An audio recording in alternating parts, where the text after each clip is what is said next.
नमस्कार। क्रिस्टल्स हमारे लिए काम कब नहीं करते? इग्नोरेंस एंड इंटरवेंशंस, ये दो फैक्टर्स हैं जब क्रिस्टल्स हमारे लिए काम करना बिल्कुल बंद कर देते हैं।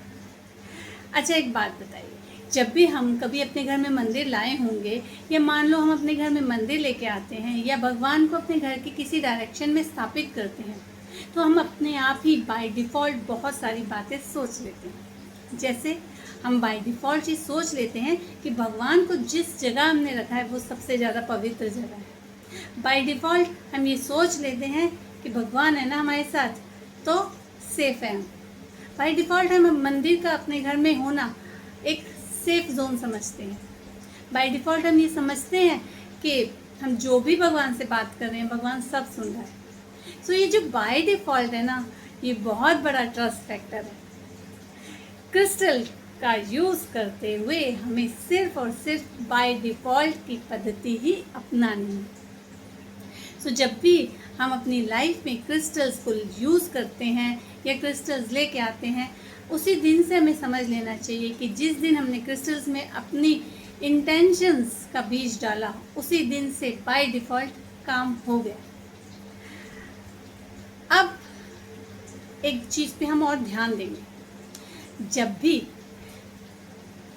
हम एस्ट्रोलॉजिकल या न्यूमोलॉजिकल रेमेडीज़ करते हैं, क्रिस्टल हीलिंग करते हैं या रेकी हीलिंग करते हैं, रेकी हीलिंग में भी क्रिस्टल्स का यूज़ किया जाता है, तो जब भी हम ऐसी एनर्जीज़ का यूज़ करते हैं, तो हम कहीं ना कहीं भगवान से उस चीज़ को पाने के लिए या उस इच्छा की पूर्ति के लिए प्रार्थना, क्षमा याचना या रिक्वेस्ट कर रहे होते हैं, जो पता नहीं हमारे लिए कभी है भी या नहीं।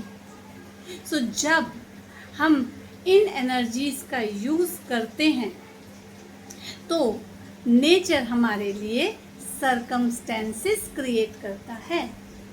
तो हमें समझना पड़ेगा वो चीज़ जो हमारे नसीब में थी या नहीं, इन एनर्जीज़ का यूज़ जब हम करते हैं तो नेचर हमारी मैनिफेस्टेशन से हमारे लिए सर्कमस्टेंसेस क्रिएट करता है ताकि वो चीज़ हमारे रास्ते आ जाए। सो अब जब नेचर अपने इस काम में लगता है, तो इसे हमें बहुत ही नेचुरल ढंग से होने देना चाहिए। जब भी हम नेचर के काम में और अपने इंटेंशंस के बीच में एक नेचुरल प्रक्रिया के होते हुए डाउट का सीड डालेंगे या डाउट का इंटरवेंशन करेंगे, तो नेचर हमारे लिए काम करना बंद कर देती है। सो डाउट हम कब करते हैं? जब हम कहते हैं 10 दिन हो गए मैंने पहना हुआ है, कुछ डिफरेंस दिखा नहीं। जिस दिन हम डाउट का सीड क्रिएट कर लेते हैं, उसी दिन क्रिस्टल हमारा काम करना बंद कर देते हैं। बिकॉज क्रिस्टल्स अभी तक ये जो बाय डिफ़ॉल्ट वाला ट्रस्ट है ना, उसको लेके हमारी मैनिफेस्टेशंस को, हमारी इमेजिनेशंस को लेके हमारे लिए सर्कमस्टेंसेस क्रिएट करने लग रहा था। लेकिन जैसे ही हमारा डाउट इंटरवीन करता है, क्रिस्टल हमारे लिए काम करना बंद कर देते हैं। तो ये एक बहुत ही दैवीय प्रक्रिया होती है, ये एक एनर्जेटिक प्रक्रिया होती है कि यूनिवर्स हमारी मैनिफेस्टेशंस के लिए मार्ग बना रहा होता है। अच्छा, अब हम एक और चीज़ देखते हैं, इग्नोरेंस। इग्नोरेंस का तो बहुत ही सिंपल मीनिंग है और हम समझ भी सकते हैं कि जब भी कोई चीज़ हमारे घर में नई नई आती है, हमारा पूरी एनर्जी, पूरा ध्यान उस चीज़ के साथ जुड़ जाता है। बस वो जो पूरा ध्यान और पूरी एनर्जी जब उस चीज़ के साथ जुड़ जाती है, लेकिन ये जैसे जैसे जैसे टाइम बीता जाता है, हमारी यही एनर्जी थोड़ी थोड़ी दिन प्रतिदिन कम होती जाती है। और ये जो हमें अपनी मैनिफेस्टेशंस करनी है, रोज़ का अपना उसको टच देना है, क्रिस्टल्स पे रोज़ मेडिटेशन करनी है। मैं तो कहती हूँ आप रोज़ ना भी करो, आप हफ्ते में एक बार करो, लेकिन अपने क्रिस्टल को, जो आपकी एनर्जी लेना चाहता है, यूनिवर्स को देना चाहता है ताकि मार्ग बने, तो हमें वो अपनी एनर्जी टाइम टू टाइम देनी चाहिए।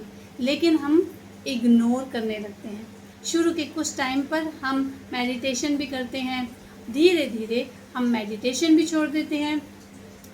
काफ़ी टाइम तक क्रिस्टल साइड पे पड़े ही रहते हैं और धूल खाते रहते हैं। ऐसे काम नहीं होता है। तो क्रिस्टल ऐसे काम नहीं करते। तो बस सिंपल और बहुत ही सरल विधि है यूनिवर्स से अपनी इच्छाएं पूरी कराने की। क्रिस्टल हीलिंग हो, रेकी हीलिंग हो या एस्ट्रोलॉजिकल या न्यूमोलॉजिकल रेमेडीज़ हो, हमें बाय डिफ़ॉल्ट ट्रस्ट करना चाहिए। अपना डाउट का इंटरवेंशन कभी नहीं करना चाहिए। सो नेक्स्ट अगर हम बात करें तो हम बहुत सुन रहे हैं कि अरे पूरी मार्केट फेक क्रिस्टल से भरी हुई है। लेकिन अगर मैं पूछूं तो इसी पूरी मार्केट में से जेन्युइन क्रिस्टल्स भी तो लोग खरीद रहे हैं।